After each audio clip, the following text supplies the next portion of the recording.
Bapak Ibu Saudara yang kekasih dalam Yesus Kristus, Shalom. Haleluya. Kami senang berjumpa dengan Bapak Ibu Saudara dalam ibadah online pagi hari ini. Sebelum kita memulai ibadah online pagi hari ini, mari saya ajak Bapak Ibu Saudara untuk satu dalam doa. Mari kita berdoa. Bapak, kami mengucap syukur dan berterima kasih ya Tuhan. Saat pagi hari ini kami ada, itu semua karena kasih karunia Tuhan. Biarlah ibadah ini Tuhan, kami mau serahkan sepenuhnya ke dalam tangan-Mu. Biar nama Tuhan yang ditinggikan, biar nama Tuhan yang diagungkan. Terpujilah nama-Mu ya Bapa. Biarlah ibadah ini boleh jadi di dalam nama Yesus Kristus. Dalam nama Tuhan Yesus kami mengucap syukur. Haleluya. Amin. Haleluya. Mari kita bersuka cita. Mari kita mencari wajah Tuhan lebih lagi. Amin.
Sambil melihat kemuliaan-Mu, sebab kasih setia-Mu lebih baik dari hidup.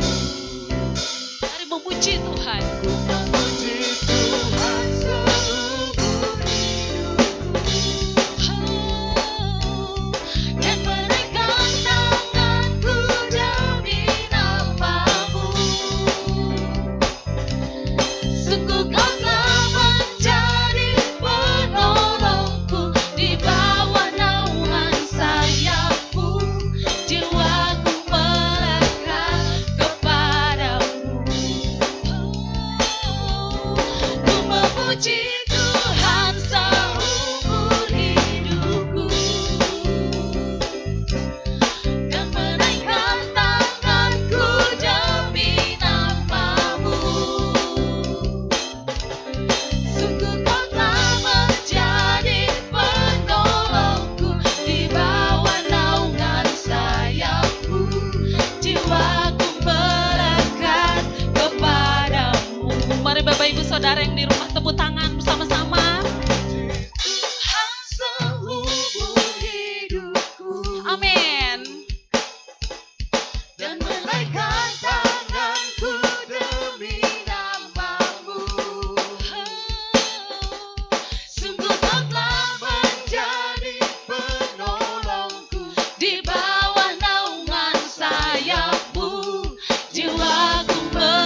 Tuhan Engkau Allahku. Berikan tepuk tangan sore-sore buat Allah kita. Haleluya.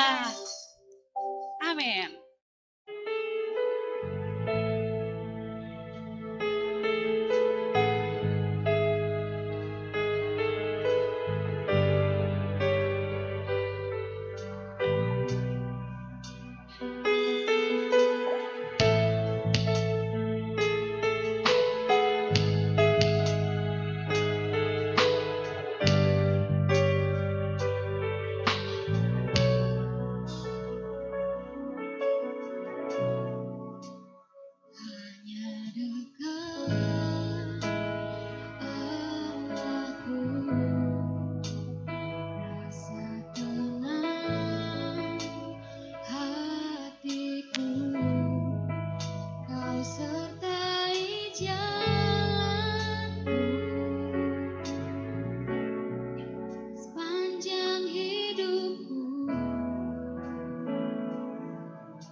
menikmati hadirat-Mu Tuhan.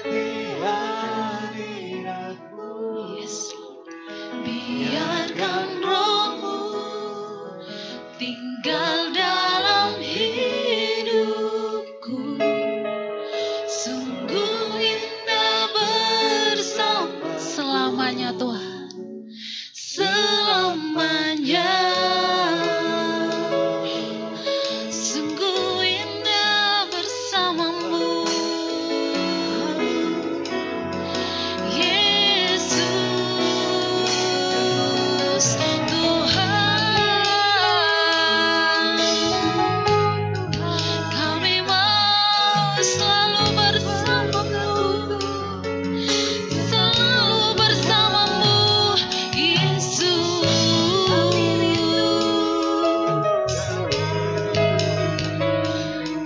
Engkau yang mengurapi dengan Roh-Mu yang kudus. Haleluya.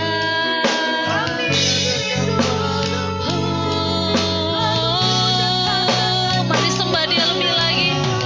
Naik apa yang mahamu yang terbaik. Oh Yesus. Biarkan Roh-Mu tinggal di dalam hidup kami. Haleluya, haleluya. Oh hadirat-Mu melingkupi hidup kami, Yesus. Haleluya, haleluya.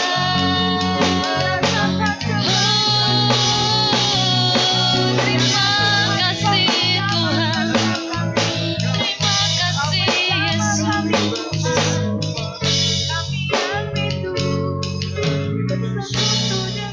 Ku ingin selalu bersekutu dengan-Mu, menikmati benar Tuhan. Biarkan Roh-Mu tinggal dalam hidupku. Yes. Sungguh indah bersama-Mu. Ku ingin selalu Tuhan.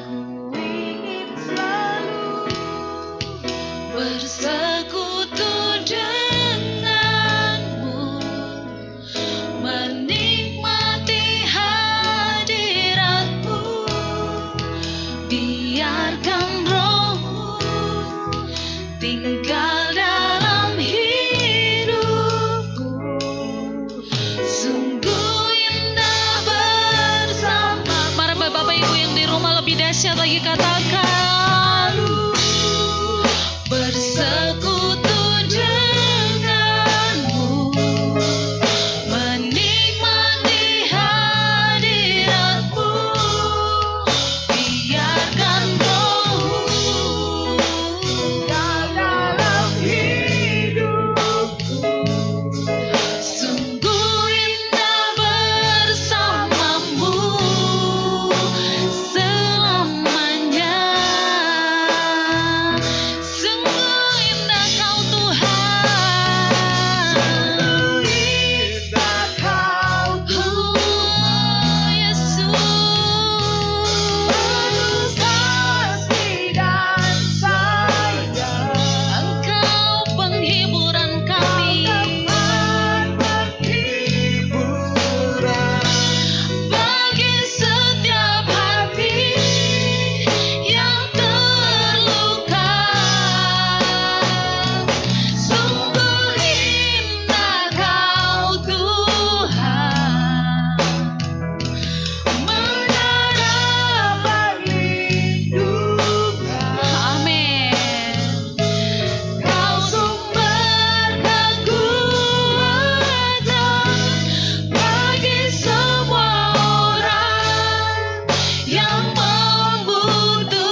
Shalom Bapak Ibu yang Tuhan Yesus kasihi. Mari kita berdoa sebelum kita mendengarkan firman Tuhan di hari ini. Kita berdoa. Tuhan Yesus, kami mengucap syukur untuk hari yang Kau jadikan bagi kami. Dan saat ini kami rindu mendengarkan firman Tuhan. Kami berdoa biarlah Tuhan berbicara bagi kami. Sehingga lewat firman yang kami dengar ini akan memberikan kami kekuatan, akan memberikan kami jalan keluar, dan akan menuntun kami di jalan-jalan hidup kami yang saat ini kami sedang jalani.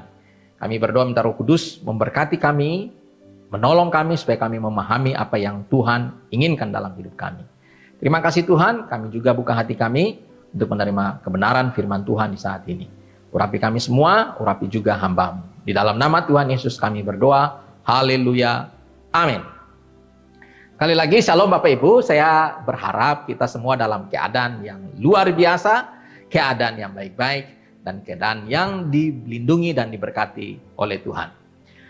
Baik, hidup yang kita lewati tentu saja adalah hidup yang penuh dengan tantangan, penuh dengan masalah, penuh dengan rintangan. Tetapi hidup ini juga kita lewati ada berkat, ada sukacita, ada kasih karunia yang Tuhan sediakan. Tetapi pada umumnya setiap orang pasti punya masalah. Dan masalah itu pada umumnya adalah masalah keluarga, masalah ekonomi atau keuangan, masalah kesehatan, masalah pekerjaan, dan juga masalah-masalah dalam hubungan. Dan tentu saja ada orang yang bisa tidak memiliki masalah dalam masalah kesehatan. Dia punya tubuh yang baik, tubuh yang sehat. Dia juga punya keuangan yang baik dan tidak bermasalah dalam masalah keuangan. Tetapi dia punya masalah di dalam keluarga. Selalu mengalami hubungan yang tidak harmonis antara suami istri. Juga bisa mengalami masalah dalam keluarga berkaitan dengan anak yang dia miliki, ya. Dan selain itu ada orang juga tidak punya masalah keluarga, tidak juga punya masalah kesehatan, tetapi punya masalah keuangan.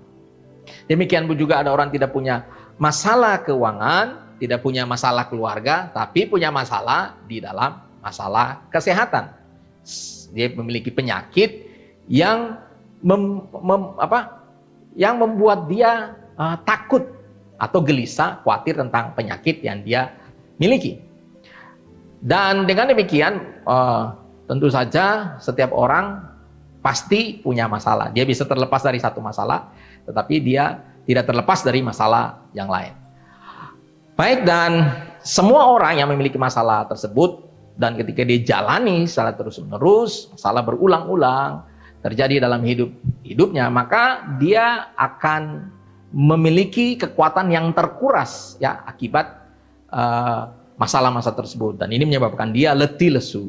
Dan lama-lama masalah tersebut akan menjadi beban yang berat. Tentu saja semua orang yang memiliki masalah dan tekanan dalam hidup ini, mereka rindu untuk terlepas dari masalah tersebut. Mereka rindu terlepas dari tekanan, dari beban yang dia miliki. Mereka rindu mencari ketenangan atau kelegaan bagi jiwanya. Dan banyak orang mencoba mencari kelegaan atau ketenangan dengan cara-cara yang tidak tepat. Seperti pergi ke tempat-tempat hiburan, tempat-tempat karaoke, bar, untuk di sana dia minum-minum, dia nyanyi-nyanyi. Tetapi ini tidak menyelesaikan masalahnya. Dia hanya memiliki kelegaan atau ketenangan sementara, tetapi kemudian ketika dia kembali ke rumah, dia akan merasa terbeban dan letih lesu dengan masalah yang dia hadapi.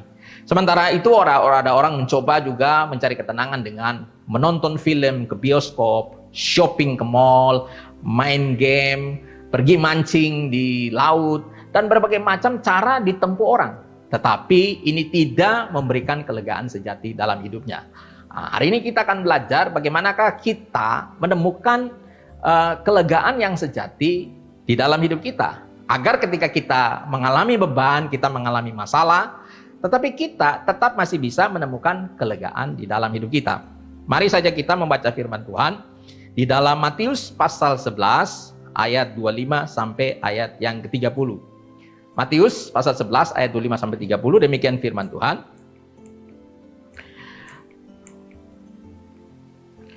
Pada waktu itu berkatalah Yesus, "Aku bersyukur kepadamu, Bapa, Tuhan langit dan bumi, karena semuanya itu Engkau sembunyikan bagi orang bijak dan orang pandai, tetapi engkau nyatakan kepada orang kecil. Ya Bapa, itulah yang berkenan kepadamu. Semua telah diserahkan kepadaku oleh Bapakku, dan tidak seorang pun mengenal anak selain Bapa, dan tidak seorang pun mengenal Bapa selain anak, dan orang yang kepadanya anak itu berkenan menyatakannya. Marilah kepadaku semua yang letih lesu dan berbeban berat, aku akan memberikan kelegaan kepadamu. Pikulah kuk yang kupasang dan belajarlah padaku, karena aku lemah lembut dan rendah hati, dan jiwamu akan mendapat ketenangan. Sebab kuk yang kupasang itu enak dan bebanku pun ringan. Baik, dari ayat-ayat yang kita baca ini, kita akan belajar bagaimanakah kita mengalami ketenangan atau kelegaan yang sejati. Yang pertama yang perlu kita tahu adalah, apa itu kelegaan? Kelegaan kalau kita telusuri dalam bahasa aslinya, itu menunjuk kepada istirahat, ya, perhentian, ketenangan, dan damai sejahtera. Sebab itu, semua orang yang punya masalah merindukan ketenangan bagi jiwanya, merindukan kelegaan bagi jiwanya. Nah, bagaimanakah kita bisa menemukan kelegaan?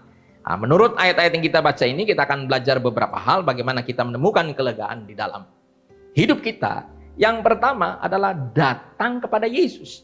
Yesus berkata, marilah kepadaku. Kata marilah ini itu menunjukkan bahwa Yesus menawarkan sebuah ajakan atau undangan. Dan tentu saja dia menawarkan undangan ini atau ajakan ini kepada orang-orang yang letih lesu dan berbeban berat. Nah, dalam konteks ini, kalau kita melihat konteks ini, orang-orang Yahudi pada saat itu, mereka hidupnya letih lesu dan berbeban berat. Kenapa demikian? Sebab beban yang mereka miliki adalah beban hukum Taurat, di mana mereka harus melakukan, ya, hukum Taurat itu persis, tidak boleh ada sebuah kesalahan yang mereka lakukan. Dan saudara, ketika kita melakukan hukum Taurat, satu salah, maka semuanya salah. Dan kita perlu tahu bahwa hukum Taurat itu dijabarkan menjadi 613 perintah, atau disebut 613 mitzvot. Dan orang-orang Yahudi harus mentaati hal-hal ini dengan sempurna. Dan juga sekali lagi, mereka ketika salah, melakukan kesalahan, melanggar ketentuan-ketentuan dari Taurat tadi, maka itu menjadi beban bagi mereka. Arti bagi kita saat ini, ya, yang membuat kita letih lesu di dalam hidup ini adalah pertama, dosa. Dosa selalu memiliki akibat atau konsekuensi, dan itu menjadi beban dan menguras energi di dalam diri kita, sehingga akan mengakibatkan keletihan atau kelesuan di dalam hidup kita. Contoh, ada orang yang berbuat dosa zina, berselingkuh, ya, berzina dengan orang lain, bukan dengan dia berzina adalah melakukan hubungan seks dengan orang lain, bukan pasangan dirinya, ya, suami atau istri. Tentu saja ketika orang berzina itu ada satu beban di dalam jiwanya. Ingat, dosa itu selalu menimbulkan beban di dalam diri seseorang. Contoh yang lain, ada orang korupsi atau ada orang memperoleh uang dengan cara yang tidak benar, memeras orang. Ini menjadi beban. Saya percaya setiap orang yang melakukan dosa itu pasti ada beban di dalam dirinya. Beban yang mengakibatkan dia rasa bersalah, rasa tertuduh. Dan ketika ini tidak diselesaikan, maka akan mengakibatkan dia mengalami keletihan dan kelesuan di dalam hidupnya. Contoh yang lain, ada anak-anak yang memberontak terhadap orang tua. Ini, saudara, akan mengakibatkan keletihan dan kelesuan dan beban di dalam dirinya. Jadi, saudara, semua orang yang melakukan dosa pasti ada beban di dalam dirinya. Dan kalau dosa ini tidak diselesaikan, dan yang lebih parah ketika dosa ini setelah menjadi kebiasaan di dalam hidup seseorang yang mengikat hidupnya, ini sungguh-sungguh menyedihkan. Sebab orang itu akan hidup penuh dosa, penuh beban. Sebab dosa selalu mendatangkan beban. Dan beban itu lama-lama ketika dipikul, maka akan menjadi letih dan lesu. Sebab itu saudara, mari kita perlu tahu apa yang mengakibatkan dosa itu. Ya, dosa dipengaruhi oleh faktor-faktor dalam dan juga faktor luar. Tetapi yang paling penting di sini, kita harus memperhatikan faktor dalam kita. Alkitab mengatakan bahwa pencobaan itu bukan datang dari luar, tetapi dari dalam diri seseorang. Seseorang dicobai oleh keinginannya sendiri. Tentu saja keinginan di sini adalah keinginan yang tidak sesuai dengan kehendak Allah. Dan keinginan itu adalah apa? Keinginan daging, keinginan mata, dan keangkuhan hidup. Dosa selalu menimbulkan beban berat di dalam hidup seseorang. Dan saudara perlu tahu ini, bahwa Tuhan tidak pernah memaksa seseorang untuk melakukan kehendaknya atau hidup benar, melakukan kebenaran. Demikian pun iblis tidak pernah memaksa seseorang untuk melakukan yang jahat. Iblis hanya memberikan rayuan, dia hanya memberikan godaan, dia hanya memberikan tipu muslihat. Lalu kalau kita meresponi ya hal tersebut ya dengan mengikuti atau menuruti rayuan-rayuan yang ditawarkan oleh iblis, maka kita akan jatuh di dalam dosa. Sebab itu saudara, Tuhan pun demikian. Tuhan menawarkan, dia memberikan kebenaran, dia memberikan firman Tuhan. Tetapi kembali kepada kita, apakah kita mau melakukan kebenaran atau tidak, itu tergantung pada kita. Jadi makanya saya mendorong kita untuk memilih melakukan kebenaran. Tetapi ingat, salah satu masalah yang menjadi beban dosa, beban di dalam diri kita adalah dosa. Karena apa? Keinginan kita ini meresponi tawaran-tawaran iblis, sehingga kita jatuh di dalam dosa. Nah, hal berikutnya yang membuat orang berbeban berat adalah masalah yang terlalu berat, masalah yang terlampau besar, melebihi kekuatannya.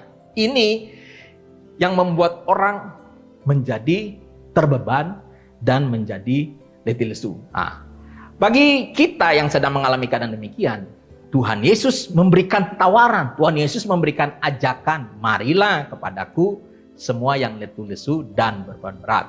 Hal ini berarti bahwa ketenangan atau kelegaan itu hanya ada di dalam Tuhan Yesus, tidak ada di siapapun. Banyak orang mencoba menemukan kelegaan atau ketenangan di tempat yang tidak tepat.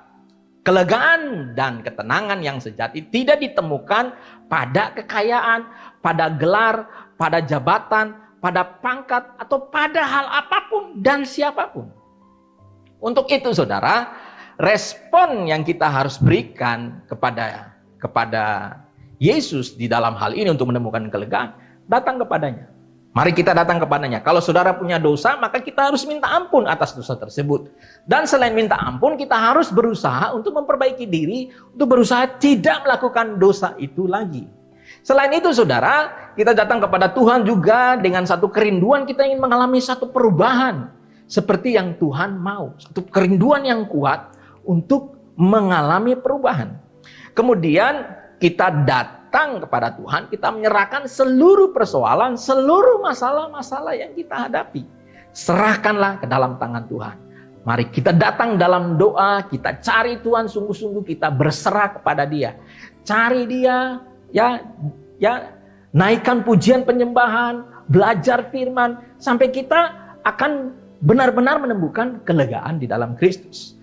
Dua hal yang harus kita pahami di sini adalah ya dalam mengalami kelegaan ada dua hal. Yang pertama dikatakan letih lesu, yang kedua berbeban berat. Letih lesu, orang yang letih lesu tentu saja memerlukan apa?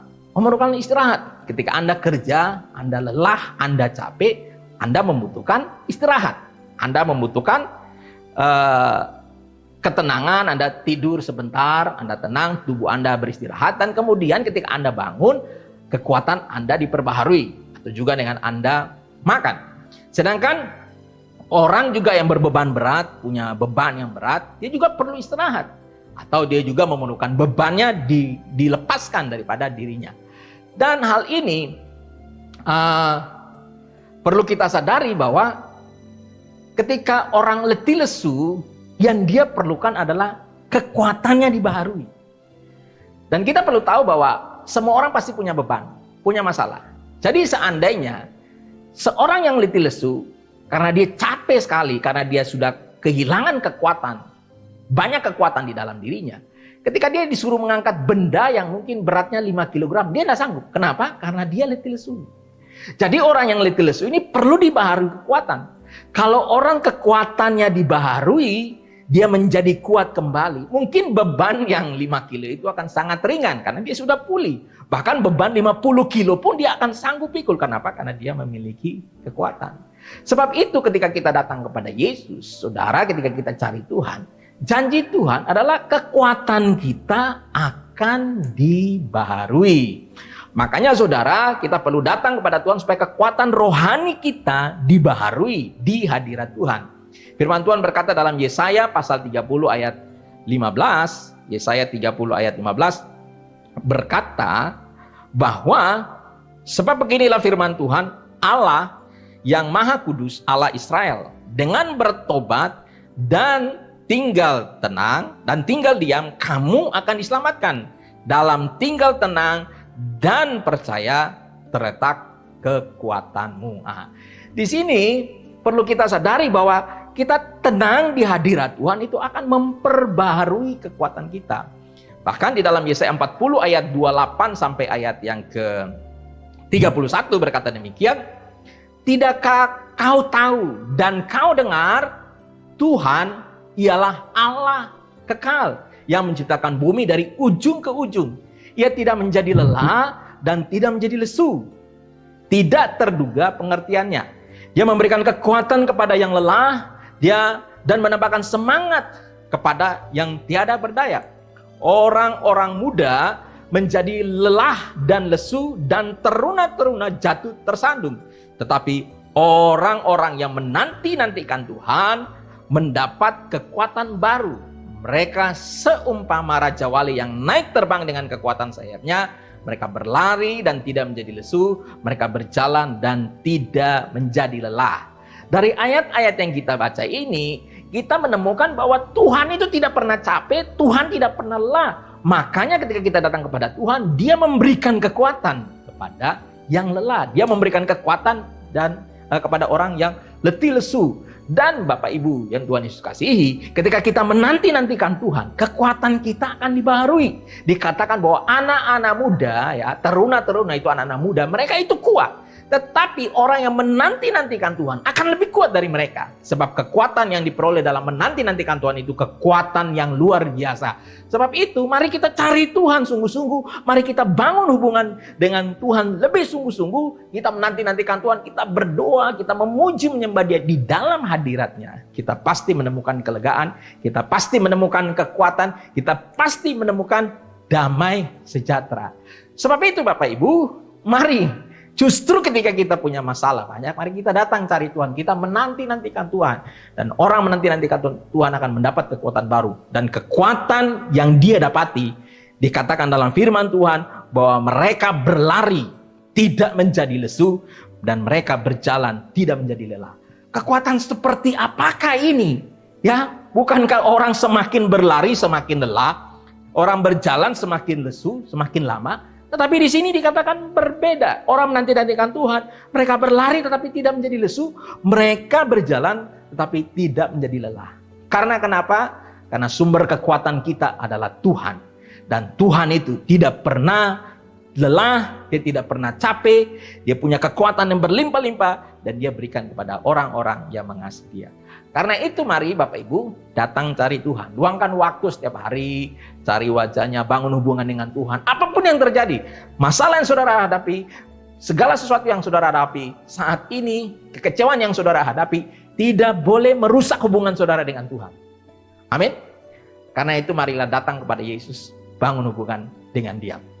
Hal kedua yang kita perlu belajar, bagaimanakah kita menemukan kelegaan di dalam hidup kita adalah ya pikul kuknya Tuhan Yesus. Alkitab berkata, Yesus berkata, pikulah kuk yang kupasang. Jadi Bapak Ibu yang Tuhan Yesus, ketika kita datang kepada Tuhan, kita punya beban, kita punya masalah, Tuhan mengangkat beban atau kuk yang di dalam diri kita. Kemudian Tuhan memberikan kuknya, menaruh kuknya di dalam hidup kita. Jadi saudara, kalau kita mau menemukan kelegaan, kalau kita mau menemukan ketenangan dalam hidup kita, kita mesti pikul kuk Tuhan Yesus. Dan saudara, kuk yang ada pada bangsa Israel, orang Yahudi saat itu, namanya kuk hukum Taurat. Kuk hukum Taurat itu, ya, yang seperti tadi saya katakan, ada 613 mitzvot. Hukum Taurat itu dijabarkan menjadi 613 mitzvot yang terdiri dari 248 mitzvot aseh atau disebut perintah, dan 365 loh ta'aseh, yaitu larangan. Jadi saudara, ada 248 perintah dan 365 larangan. Dan saudara, hal ini ada maknanya. 248 itu menunjukkan kepada jumlah tulang yang ada di dalam diri manusia. Dan 365 hari, ya, 365 hari itu menunjukkan kepada jumlah hari dalam satu tahun. Bayangkan, 248 itu jumlah tulang dalam tubuh manusia, dan 365 hari itu menunjukkan hari-hari yang kita lewati dalam satu tahun. Dan saudara, kuk seperti ini begitu memberatkan, sehingga orang Yahudi, orang Israel tidak sanggup menjalani hukum Taurat karena itu terlalu berat. Nah, lalu Tuhan Yesus memberi kuk yang baru. Kuk yang diberikan Yesus adalah hukum. Hukum namanya hukum kasih. Dan hukum kasih hanya ada dua. Kasih kepada Allah dan kasih kepada manusia. Nah, Bapak Ibu, inilah hukum yang kita pikul hari-hari ini. Jadi saudara, kuk yang dipikul oleh orang Kristen yang datang kepada Tuhan, orang percaya yang datang kepada Tuhan, adalah namanya kuk kasih. Yaitu hukum kasih kepada Allah dan kasih kepada manusia. Tentu saja Bapak Ibu, bagaimana kita bisa mengasihi Allah, bagaimana kita bisa mengasihi semua, hal ini hanya dapat diwujudkan ketika kita bertumbuh di dalam pengenalan akan Allah. Orang yang semakin bertumbuh dalam pengenalan akan Allah, dia akan juga bertumbuh dalam kasih kepada Allah. Kalau kita baca ayat 11, ya, pasal 11 tadi ayat 25 sampai 27, Yesus berkata demikian, pada waktu itu berkatalah Yesus, aku bersyukur kepadamu, Bapa Tuhan langit dan bumi, karena semuanya itu engkau sembunyikan bagi orang-orang bijak dan orang-orang pandai, tetapi engkau nyatakan kepada orang kecil.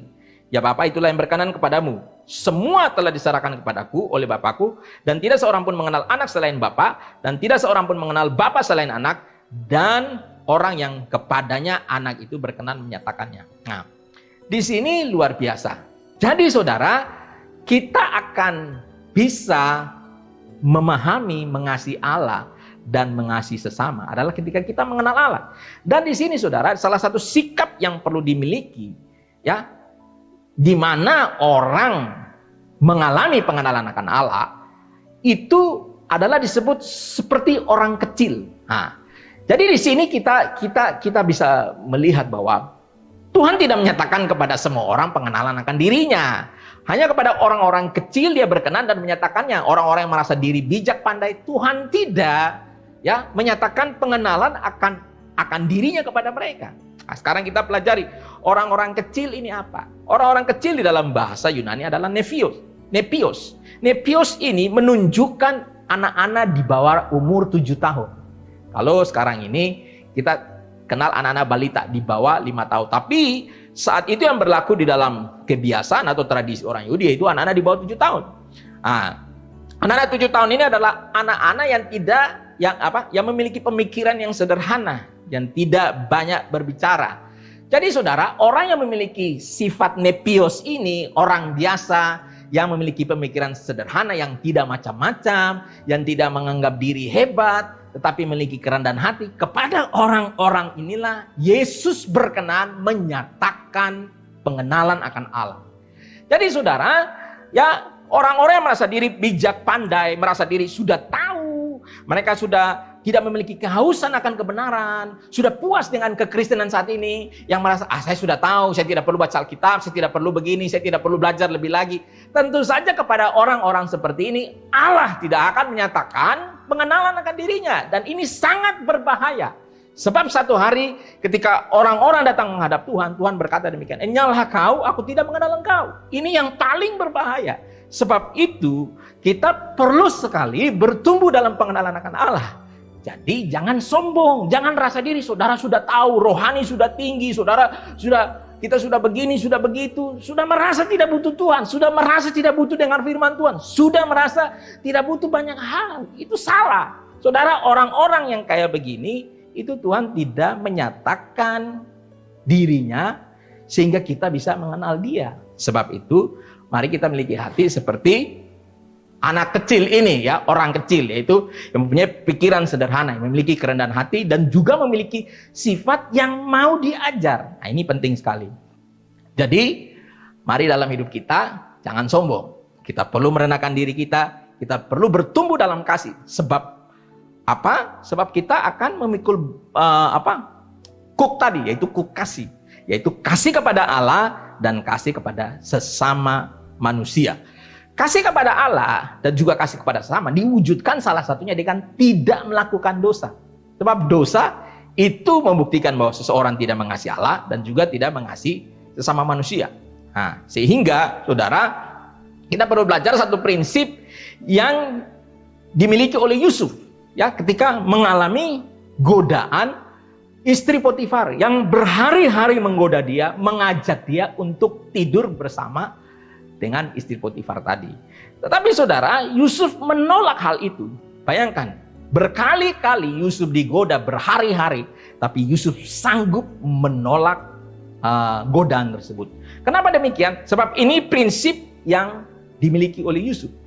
Ketika digoda oleh istri Potifar, Yusuf berkata demikian. Salah satu pernyataan yang dia keluarkan gini, bagaimana aku dapat melakukan kesalahan besar ini? Bagaimana aku berbuat dosa kepada Allah? Nah, ini yang penting. Jadi saudara, prinsip yang dimiliki Yusuf adalah dia, ya, memang dosa yang dilakukan itu berkaitan dengan manusia.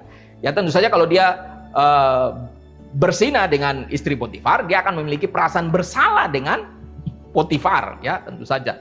Tetapi di sini Yusuf tidak menyangkutkan perbuatan dosa itu dengan orang, ya kan, manusia, tetapi dia persoalkan kepada Allah. Bagaimana dosa yang besar ini? Bagaimana aku berani buat dosa ini kepada Allah? Jadi saudara, ketika kita berbuat dosa, itu urusannya bukan dengan orang, itu urusannya dengan Allah. Jadi ini yang perlu disadari. Nah, kalau saudara mengasihi Allah, tentu saja kita tidak akan berbuat dosa. Kalau kita mengenal Allah, kita akan mengenal apa yang disukai Allah dan apa yang dibenci oleh Allah. Dan tentu saja dosa adalah hal yang dibenci oleh Allah. Jadi ketika kita disakiti dan kita tidak membalas, itu bukan berarti karena kita takut atau kita tidak mampu membalas orang tersebut.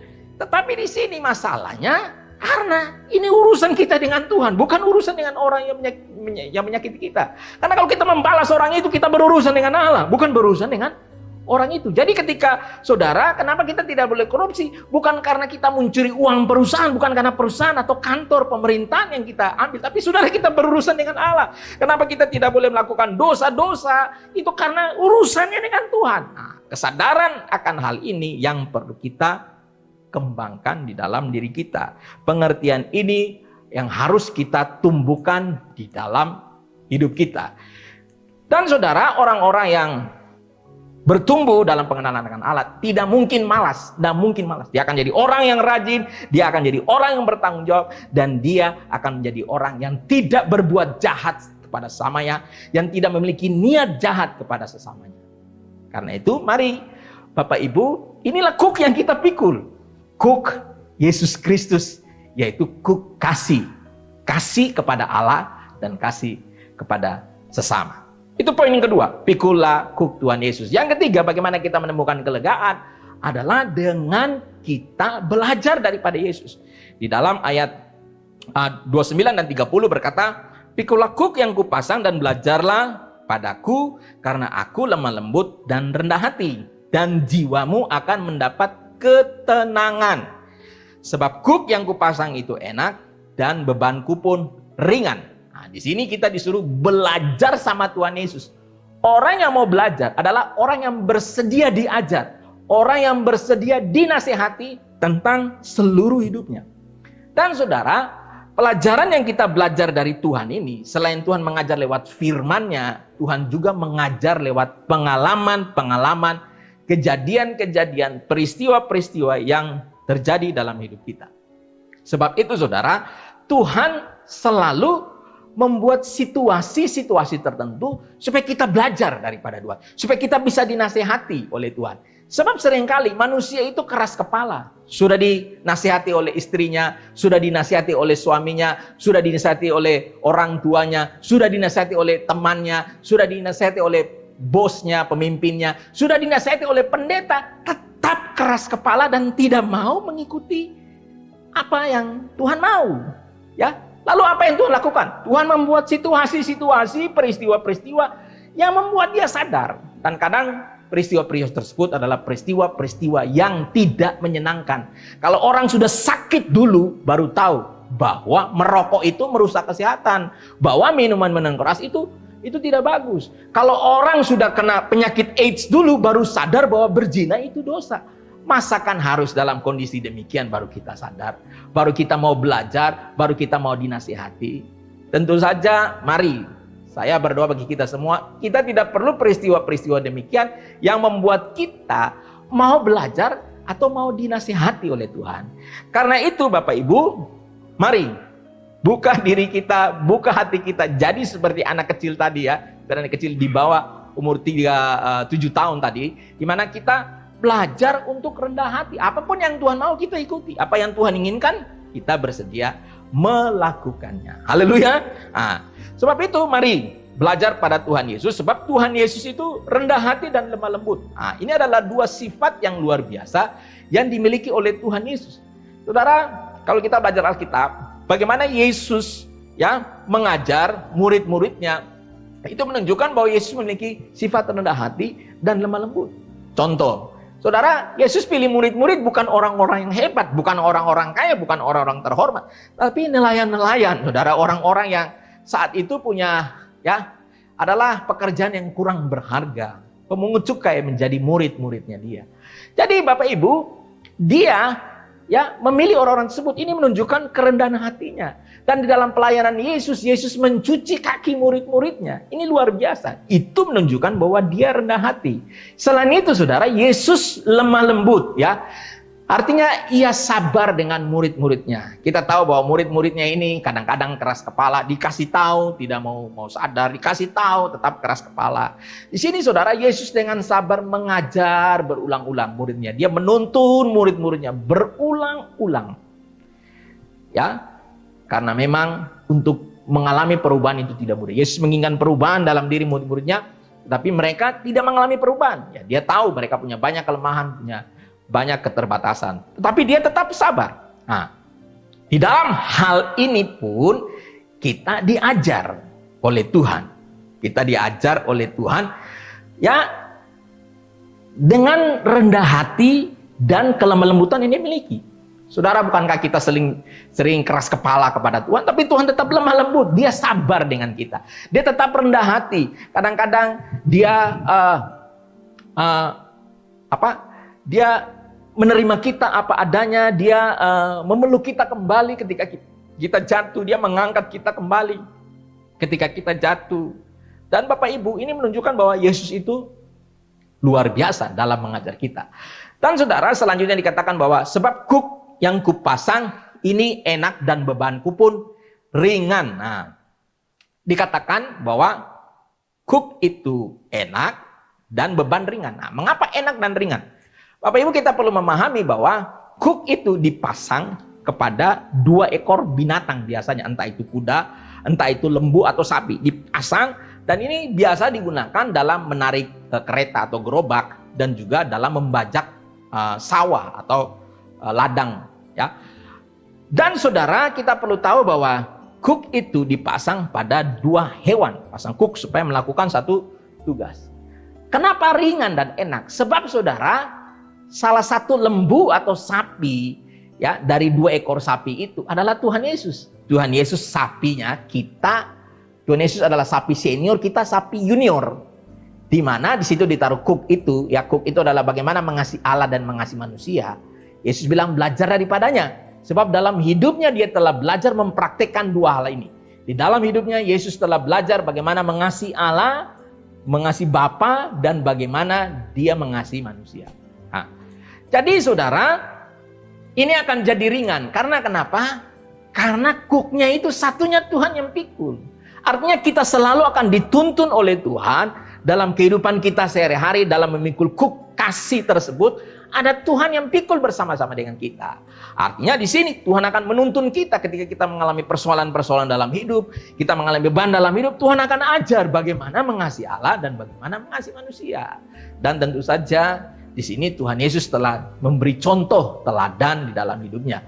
Kita perlu belajar dari Tuhan Yesus. Belajar apanya? Kita perlu belajar mengenal Tuhan. Belajar apanya?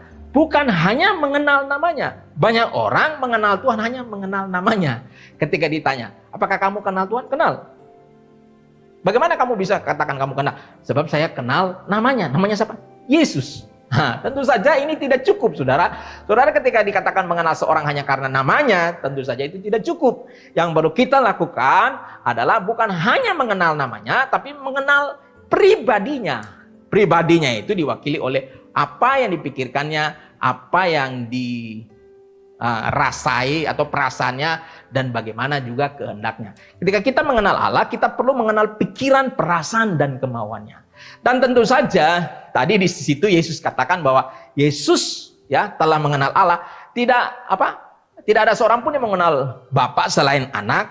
Ya, jadi Yesus benar-benar mengenal Bapa, dan Yesus menyatakan pengenalan Bapa itu, ya, pengenalan juga akan dirinya kepada orang-orang di mana dia berkenan, dan orang-orang tadi adalah orang-orang kecil tadi. Jadi mari saudara, kita belajar mengenal Allah dengan belajar mengenal Yesus. Dan di dalam hidup Tuhan Yesus di muka bumi, dia telah menunjukkan bagaimana kehidupan yang mengasihi Allah dan mengasihi manusia. Ya, kalau kita lihat filosofi atau pikiran hidup Yesus adalah, makananku ialah melakukan kehendak Bapa dan menyelesaikan pekerjaannya. Ini yang harus kita pikul, saudara. Saudara, ini yang harus kita pikul bersama-sama dengan Tuhan. Jadi, ini berbicara bahwa setiap kita harus mengetahui apa itu kehendak Allah, dan kita juga harus punya beban bahwa kita harus menyelesaikan pekerjaan Bapa di muka bumi ini. Dan itulah yang diajarkan oleh Yesus kepada kita.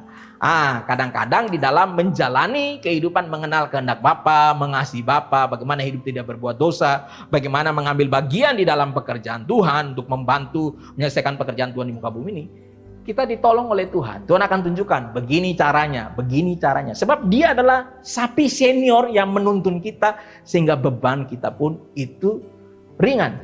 Jadi kita belajar daripada Yesus, belajar pikirannya, belajar perasaannya, belajar kemauannya, belajar tujuan hidupnya, belajar filosofi hidupnya. Kita perlu belajar. Karena dengan demikian, dengan kita belajar demikian, maka hidup kita akan lega, akan ringan. Tetapi ketika kita melawan, ketika sapi,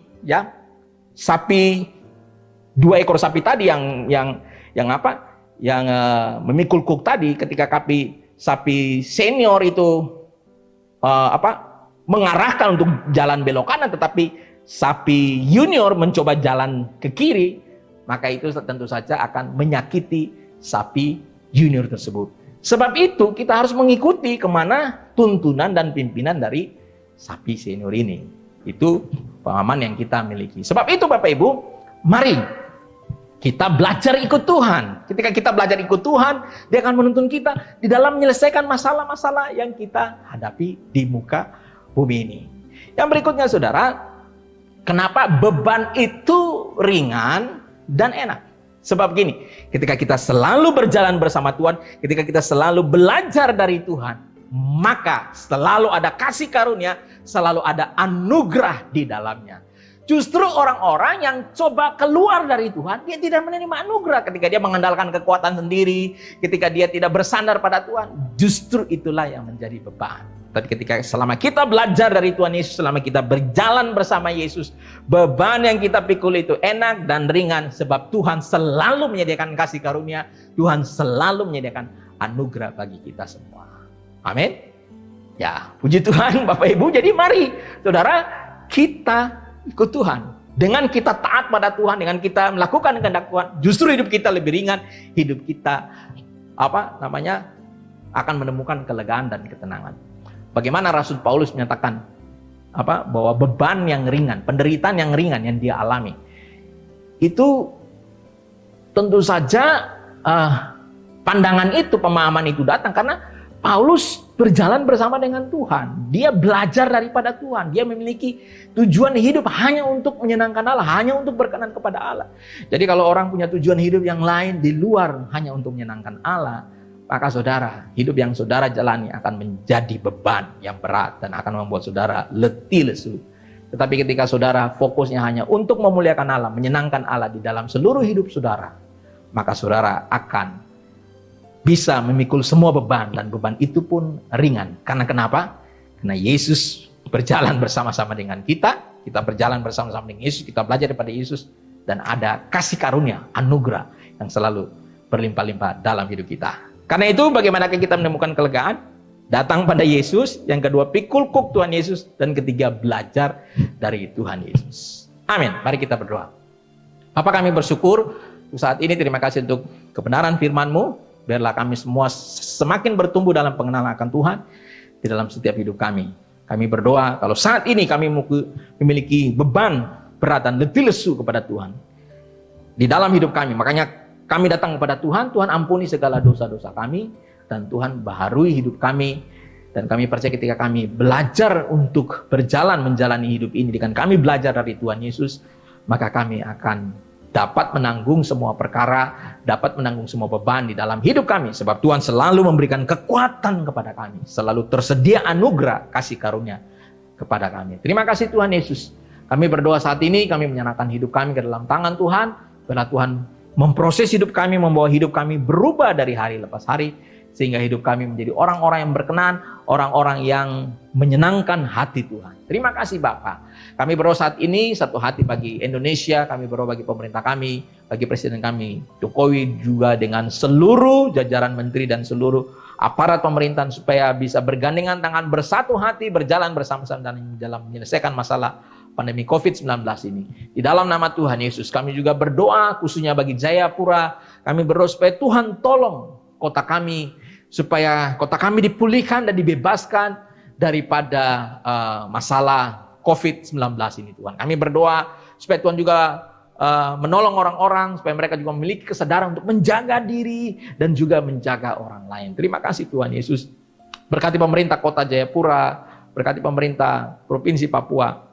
Kami semua Tuhan berkati supaya mereka dalam melaksanakan tugas ini, mereka menyelesaikan dengan baik dan bisa menemukan solusi yang tepat bagi menangani kasus COVID-19 ini Tuhan.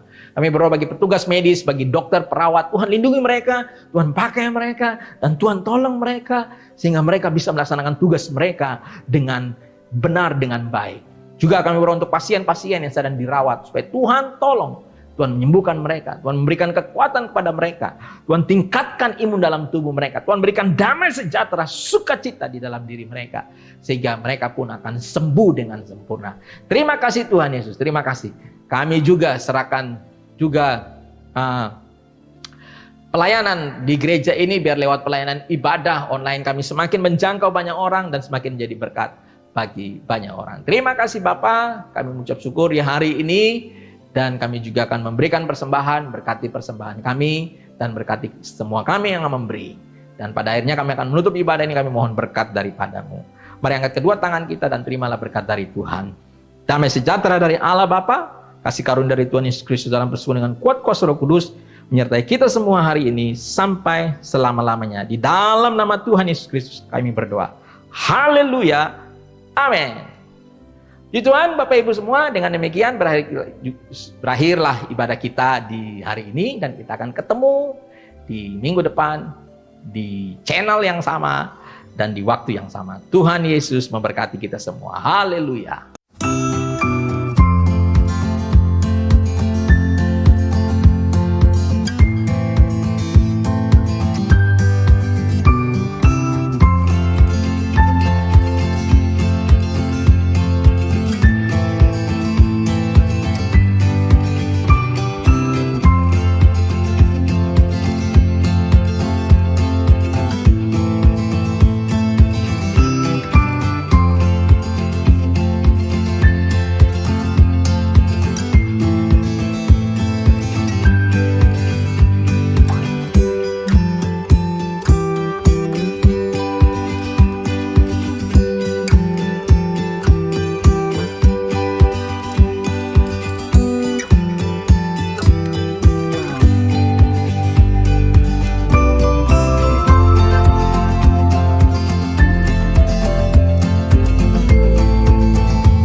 Shalom, saya mengucapkan selamat ulang tahun yang pertama bagi GBI Light Ministry Jayapura.